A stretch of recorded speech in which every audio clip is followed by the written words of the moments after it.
Okay, so, uh, all right.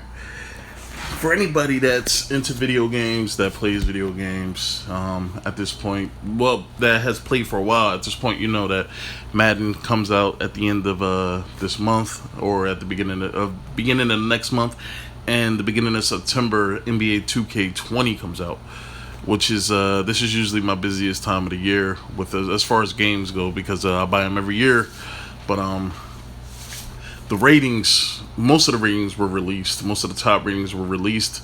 Not every player's rating was released in the top 20, but this is a top 20 list made by Chris Smoove of the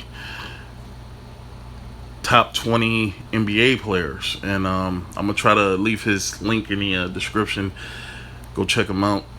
I'm pretty sure that for anybody that plays video games, especially 2K, you already know who Chris Smoove is.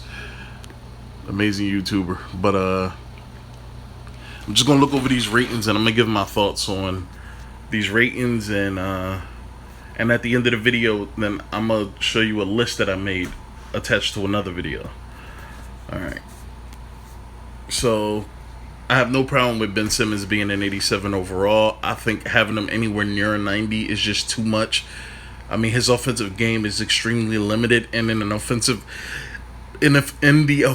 era of the NBA, I think offensive stats should play a bigger role than defensive stats. I'm not saying that you should be higher the better an offensive player you are, no matter what your defensive rating is. But I am saying that it should play a significant role since we are in an offensive league now. And I think 87 is a good compromise. I'm not a fan of any of these basketball players that's on this list. So I should be able to give my objective point of view of these ratings. But if I was giving Ben Simmons a rating, I would go 86. I think that his offensive game is such a liability that his defense and his rebounding and his passing should be acknowledged. But you should also acknowledge the fact that he can't score. All right, let's move on a little bit. All right, now he compiled the top 5 rookies the season going into the NBA season. Obviously, you have Zion Williamson at 81, which is the best. You have Ja Morant at 79. You have R.J. Barrett at a 78. You have DeAndre Hunter at 77, and Darius Garland at 77. Now, I'm not going to say that Zion Williamson is rated too high. Okay, I'm just going to say R.J. Barrett should be rated higher than he is. If you're going to give Zion an 81, you have to go 80 with R.J. Barrett, or you would have to bring Zion down. Now, I'm not saying that Ja Morant isn't the second best rookie going into the season. I'm not saying that at all. You can be a lower rated player but have a better game than somebody else. Now, but I do think that R.J. Barrett should be up in the 80s. I mean, I think that he's a more complete NBA player than Zion Williamson. Zion still has some question marks attached to his game. And for me, the biggest question mark is his health. And probably is going to play a factor is his stamina. But we're going to see. I don't have a problem with DeAndre Hunter. I heard glowing things about him during the NBA draft. Darius Garland, I also heard great things about him. I can't wait to see how him and Colin Sexton played together. And they also got Kevin Porter Jr. So if all three of those guys shape out like Cleveland expects them to shape out, Colin Sexton, Darius Garland, Kevin Porter Jr., they should it should be a renewed version of Run TMC. For anybody that doesn't know what that is the mid-90s Golden State Warriors with Chris Mullin, Tim Hardaway, and I think it's Michael Richmond, I believe. Jesus, I'm blanking on his name.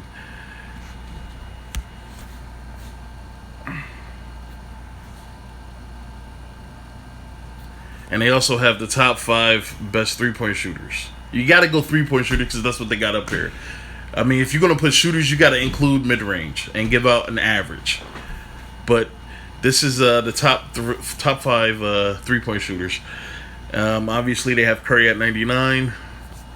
They have Klay Thompson at 97. Have no problem with that. Joe Harris, 94. Have no problem with that. He's the reigning three-point champion. JJ Redick, I think that's a little bit too high. I will go down to maybe a 87, 86. I think that the older he gets, you can start to see the age affect his shot a little bit. Buddy Hield, I think that's a little bit too high. I will go 87 as well, probably down to like 85. I think that he's a good all-around shooter. I wouldn't say that that he's that good from from the three-point range. But he had a great season last year. Compared to his previous season, last season was a really good season for him.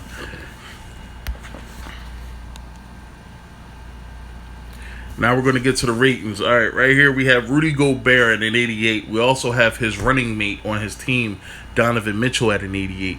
I have no problem with this at all, and you'll see why. Also, who I would include in this 88 club, I would include Bradley Beal. Probably, I believe C.J. McCollum, but I probably go 87, 88. One of those for C.J. McCollum. You would have to bring Wall down, so either you would have to bring Wall down to 88 to match Bradley Beal, or you would have to bring him down to 87. I think Washington plays a lot better when he's not on the floor. Their chemistry as a team seems to be a lot better and a lot more fluid than when John Wall is on the floor. So you would have to bring his rating down. Also in the 88 club, did I say D'Angelo Russell? No, I said Bradley Beal first. All right, so D'Angelo Russell. I would throw D'Angelo Russell in there. D'Angelo Russell had a great season last year. He led the Brooklyn Nets to the playoffs. Great stuff for D'Angelo Russell. I don't think that his rating should drop just because he was traded to another team. All right, so they probably dropped him to about an 87, 86 or something like that. Keep him at an 88. He needs to be an 88. He had a great season last year. All right, let's move on. And those are just my most notable at 88.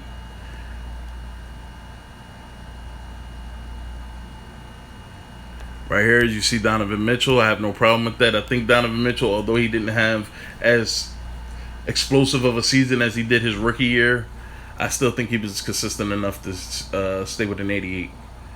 Now we have Kemba Walker right here. I do not agree with this at all.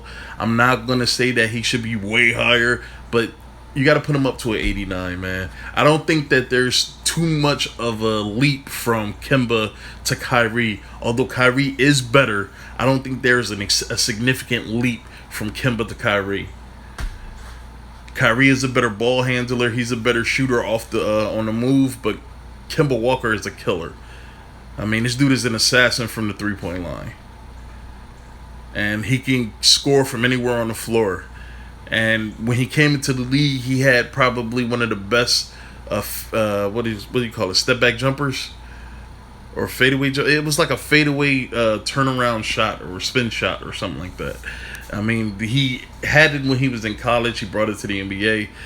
Kemba Walker is a very good offensive player. He should be up 89. Maybe. I would say 89. That's where I would go with it.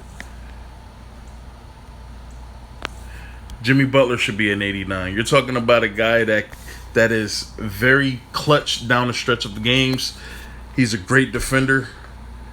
I mean, this dude has probably every tool you would need on the offensive end. Some people say that he doesn't have that good of a three-point game, but I think his three-point game is as good as any other mid-level three-point shooter in the NBA, like a Buddy Hield or anybody like that. I won't say that he's up on Joe Harris's or Klay Thompson or Steph Curry's level, but he's ranging somewhere between 82 to like 86 as far as three-point go. I mean, he's really good. So I would have him up at an 89. I'm fine with Karl Anthony Towns being an 89 overall. Also, who I most likely would include in the 89 overall club. I'm going to save that when I show my list. But Karl Anthony Towns is good here. I thought that Karl Anthony Towns over the past 2 seasons was a little overrated with his rating. I thought that he was a solid player. He was a solid 20 and 10 guy. Or a solid, 15 to 20 and 10 guy. But I didn't think that he was worthy of a 91 overall like that. I mean, I'm sorry. I just didn't think that he was good enough to have that kind of a rating. And I'm so happy that they dropped Russell Westbrook down. Russell Westbrook should be a 90. I mean, although he has a very explosive game, he's a great finisher. He seems to be an underrated mid-range shooter when he's open. But the things that count against Russell Westbrook is his late game awareness and his tendency to take bad shots. Bad shots.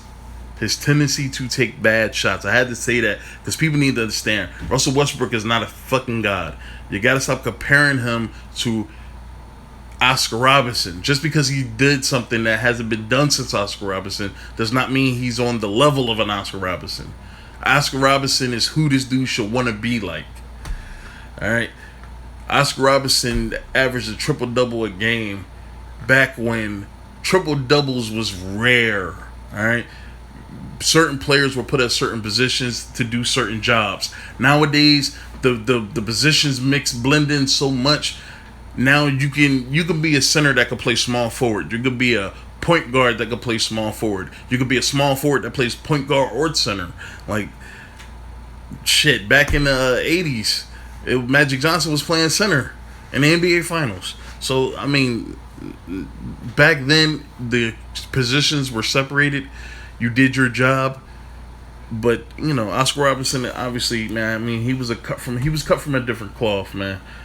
But this dude is in no way is comparable to Oscar Robertson. I'm glad they dropped him down to a 90. Stop kidding yourself. A 94. Russell Westbrook is not that good. I'm sorry. Kyrie Irving, I'm fine with this. Although I think that he flamed out in Boston because I think he wasn't ready to take over like he believed he was. But I think a 91, serves him justice. I mean, I don't think his rating should drop significantly because, he didn't play as well in Boston as people would have hoped he would have. Joel Embiid at a 91, I have no problem with this. I think Joel Embiid has probably one of the best all-around games of a big man. One of the best. You also got to throw Nikola Jokic in there. You also have to throw Anthony Davis in there.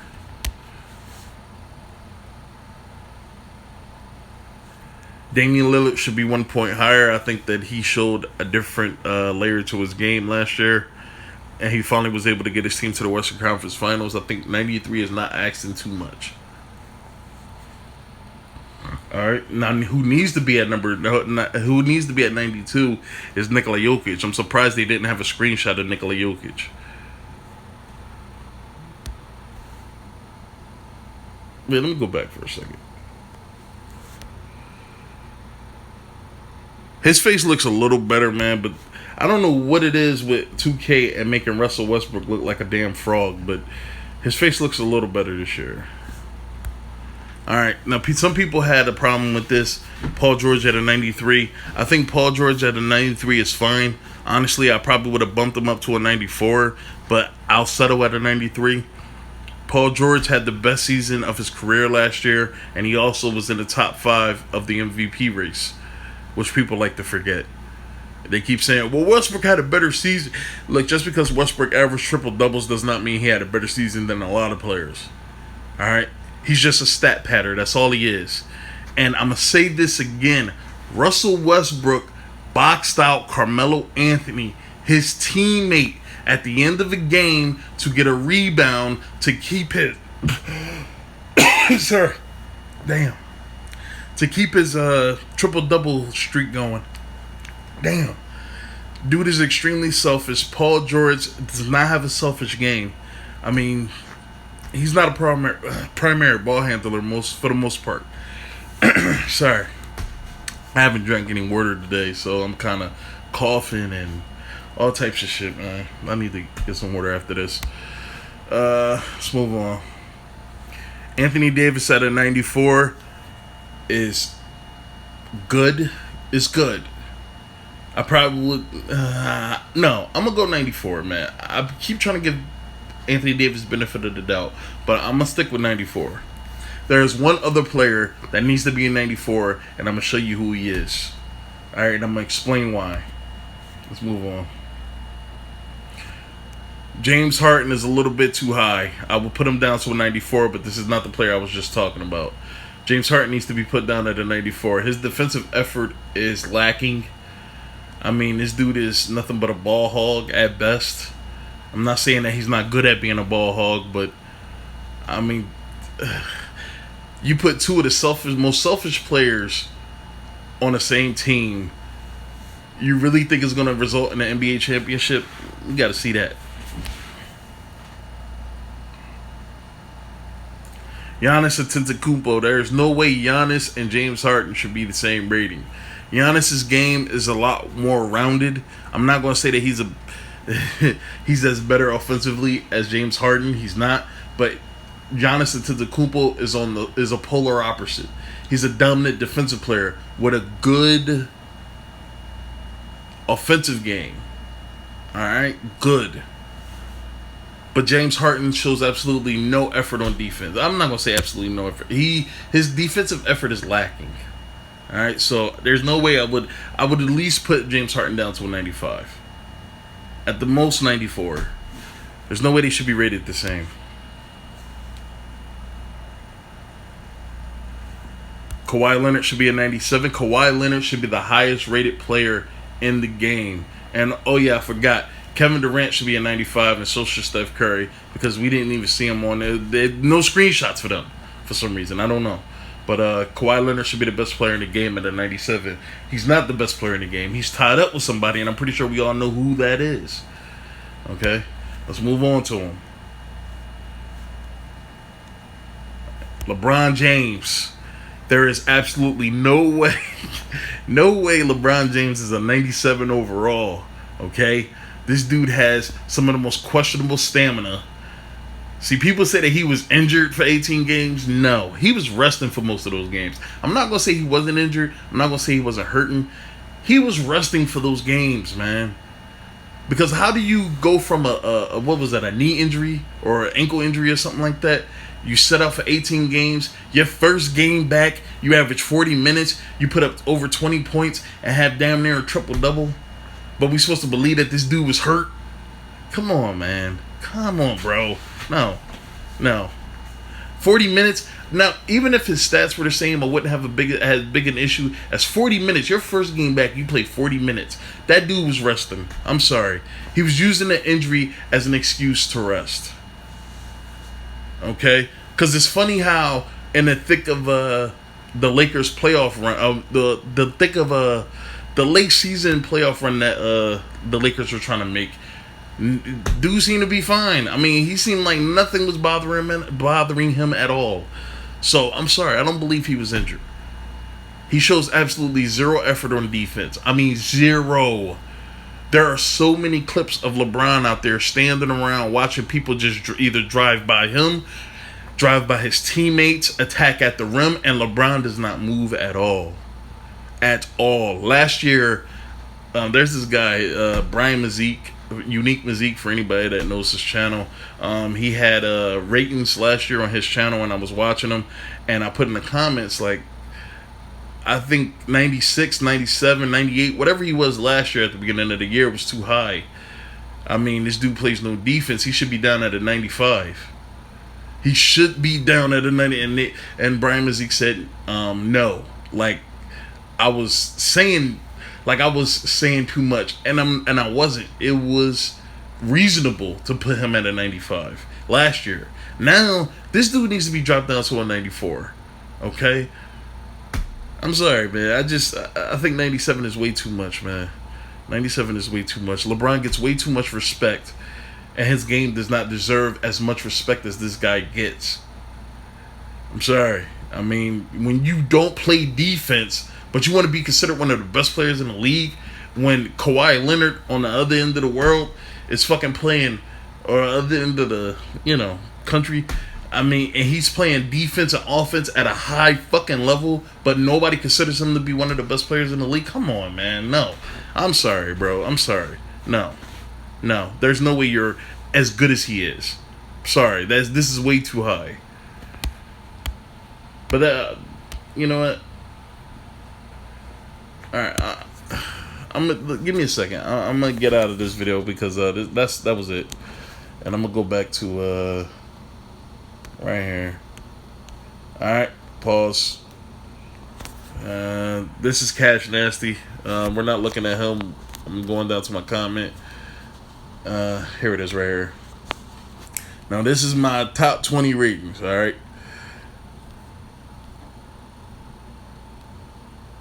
97. I have Kawhi Leonard there. I mean, he's an NBA champion and he was the MVP of the finals. All right, I forgot to put Finals MVP right there. 96. I will go Giannis. Obviously, he was the regular season MVP. I thought his rating should slip to 95 after Kawhi owned him in the Eastern Conference Finals, but I'll give him a break. Kawhi made Giannis Antetokounmpo's life a living hell, and I thought that should reflect on the rating, because in my opinion, Kawhi should be considered the best player in the NBA. I mean, offense, defense, and not only did he get to the finals and he win the finals, he took a team that has never been to the finals and got to the finals. They damn near got swept last year in the second round to LeBron. I think they did get swept. I don't think they won a game. This same team with somebody different as their best player got swept in the second round, even though they were a number one seed. Kawhi comes to the team, they become NBA champions. I'm sorry, this dude's the best player in the NBA. 95 goes to Steph Curry. I put purely respect, and he finally stepped up. His game was a lot better in the finals. I don't know why I put that parentheses right there. I have no idea. I think I was tripping. 95 Kevin Durant. There's not an argument. I don't need to make an argument for why he's a 95. James Harden 94. I put absolute ball hog, but he had a shitload of 30-point games, and he was a finalist in the MVP race. You at least got to give him some respect. But I'm a defensive enthusiast. After my take on the Super Bowl, you can already tell I'm a defensive enthusiast. I think that defense is highly underrated. All right. 94 overall for LeBron James. I put while including the fact LeBron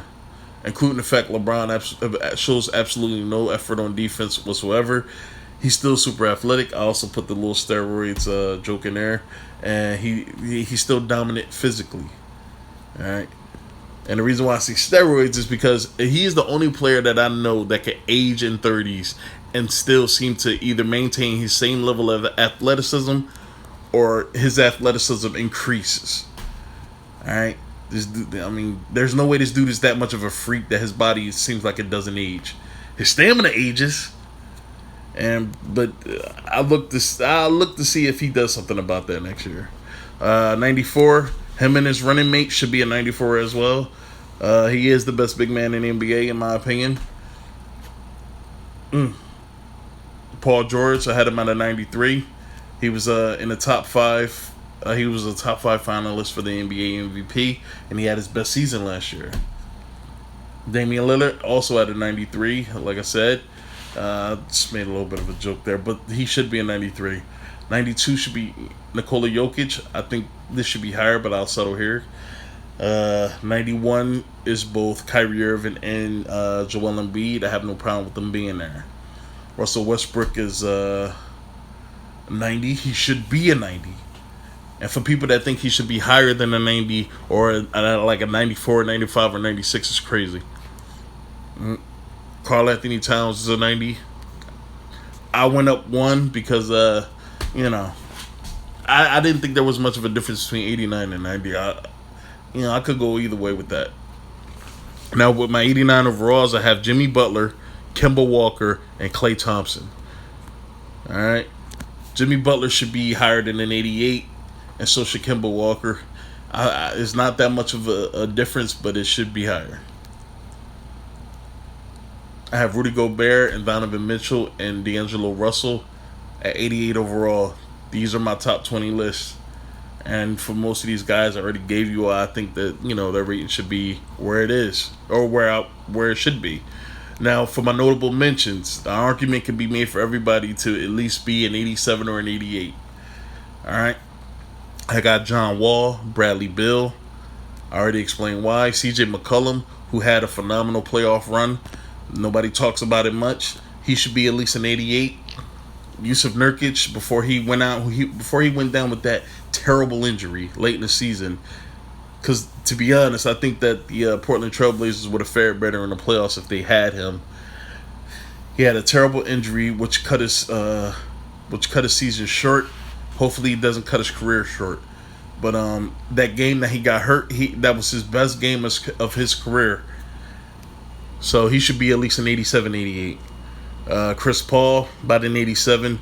I have no problem with that. Devin Booker, like an 87, maybe even a little lower. I don't know. Devin Booker, man, he's a phenomenal offensive player, but he hasn't really shown too many threats to his game other than shooting. That's about it. DeMar DeRozan, I have no problem with him being up in and running for a top 20 spot. Clint Capella, Pascal Siakam, Kyle Lowry. All you can make great arguments for those guys. Blake Griffin, who year after year seems to go unnoticed for some reason, but Blake Griffin is up there. Kristaps Porzingis, Luka Doncic, Trae Young, Nikola Jokic, Zach LaVine, Ben Simmons. That's my list. That's what I would do. But that's about it, man. I'm gonna move on. All right.